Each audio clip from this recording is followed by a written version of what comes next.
Why is it that mankind on this planet, even though they are warned in good time, even though it is explained to them why and the wherefore certain things are happening, where they come from and what they will lead to, but in fact, above all, the people are not able to take the situation into their own hands and do something concrete to stop it? They only recognize things when it's too late. Why does this happen in this world? Because mankind, including us, brothers, do not believe in love. And this is told to you by one who the greatest pain in my life is not when I give a small example to make you understand and give you a greater answer. The greatest pain I feel is not when I quarrel with my friends, they separate or leave. My greatest pain is that I am not believed that I love them. Do you know why? Because man always lives inside of mistrust, envy, jealousy. So if you show love, Pierre, I give an example of you because I don't want to seem vain. They think you want to take advantage of them, that you want to make money, that you want to cheat them, that you are a fake researcher, that you are not sincere, selfish. They don't think you love them. Why? Because they don't believe in love. So they believe perhaps people who say about you that you are profiteers, you are tyrant, and so they are content to believe the false, as Gaber says, in order to accept that there is a man or a person or two people or five people who really love sincerely, even with their faults. But it is a pure love, and since they are not pure, nobody on earth, very few, here we are faced with self-destruction. So the answer to why is humanity at this time like this is because it does not believe in love. It does not even believe in itself when it loves. It thinks that it is sick, has a crisis of feeling.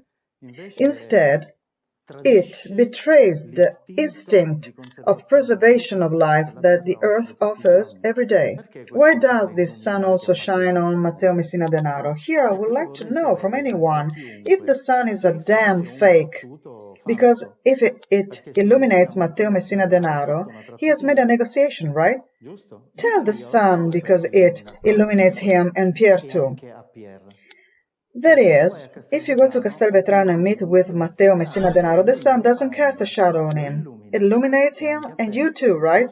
But why should he illuminate him if he is an idiot? Because he loves, that's it. But we don't believe that the sun loves. We think that the sun is shining on certain people because he has his own interests, because he is an idiot, because it suits him. Here this way of thinking of humanity has brought it to this situation. There is a paradox in this, though, Giorgio, that those who really want to exploit and cheat are applauded. There is a paradox because they mirror themselves, because inside perhaps they don't really love but have only served their interests, their ego feeling, and so they applaud them. Why is Berlusconi continually applauded? Yet he is a thief, mafioso, prostitute, everything. Because he is what we want to be. And why is Don Ciotti mocked? Because he is what we'll never manage to be, that is, to love without interest. Sorry, Giorgio, I make a jest because I often joke with Berlusconi. I know I said something about Silvio, but I said it with love. Another contradiction, Giorgio, the rich, the powerful, in order to defend his power and his money, betrays everything. Not everyone is like that, but more or less so. That's more or less how it is. At least history teaches us this. Instead, we see this character, I'm talking about Putin, who is rich and powerful, and yet accepts to lose his life to defend his people. Because in this powerful, rich man, there is this anomaly. What do you think? I think that he no longer agrees with the division of the world as it is at the moment. He certainly in a selfish form, in a tyrannical form. Well, we know that there is a plan of the apocalypse there, but that's another thing. I'm talking about pure sociology, I try to do, as various authors,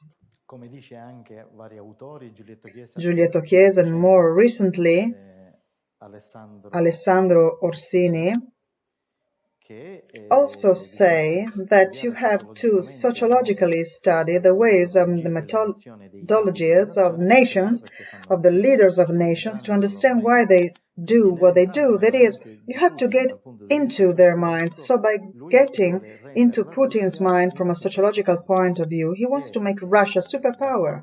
And in accordance with the geopolitical military strategy that is in place at the moment, that is being put into place at the moment, he sees that Russia is threatened. But it is true. I'm not agreeing with Putin. I'm saying that it is true that Russia is threatened by NATO. So it takes precautions. And because we think that Putin is a politician, a drunken billionaire leader of a nation who has many mistresses and will eventually give in, that's not the case. So he has a situation from a sociological point of view, from a psychological point of view, and if you like, from a psychiatric point of view, Putin has a different mental situation from all the other leaders that have appeared in the Soviet Union up to now, that is, at least from the Yeltsin-Gorbachev era until today. So we who are psychologists, philosophers, we have culture, we are armed, and we have money. Do we want to talk to this man? Someone who is locked in a room and you want to break into his room and you want to take all his belongings and he has an atomic bomb inside. What do? Do you want to conquer with him with your atomic bomb, or do you want to talk to him? You offer him alternatives. What do you do with his room in the end? Leave it to him. Russia is a vast territory. Leave it to him, and the people will take it over. Have a revolution. Why do you have to go and disturb him by encircling him? Because anyone who has studied a bit of geopolitics in recent years, me, who study it because I'm a journalist, I'm a newspaper editor, I see that Russia is encircled by NATO. So if we say, but we don't care, it's not our problem, we then find that it threatens you with atomic bombs. So the problem is ours, that we don't want the weapons coming here in our heads. So we have to go with baseball bats to our leaders and say, you want to deal with this lunatic or crazy, call him whatever you want, but he is the one with his finger in the bottom. It's not the Korean who has two bombs. This one is destroying our Earth. You want to go for a negotiation? I'm against negotiations all over the Earth. But if the mafia one day has 10,000 nuclear warheads, I'm the first one to go and negotiate with the mafia and say, what do you want in return? Because I am a weaker. But if I'm a stronger, I don't deal with them. But in this case, I don't have the chance to destroy Russia, like the state had the chance to destroy the mafia and not negotiate with it. So why did the state deal with the mafia? Because the mafia was inside the state. So why don't I have to deal with Putin? I, who know that he can destroy me, so I have to try to deal with him. That's why I regret Craxi, Andreotti, Moro. Moro was already sitting there with Putin saying, so what do you want? I want you to tell those NATO people to back off. All right, I will negotiate. That's what we had to do. Now there is still time. I see Our Lady's hand if our world political leaders, from the President of the United States to the European Union, go to Putin to negotiate and get it. Then Our Lady has her hands in it. If nobody goes, the Father wants to destroy the earth and will destroy humanity.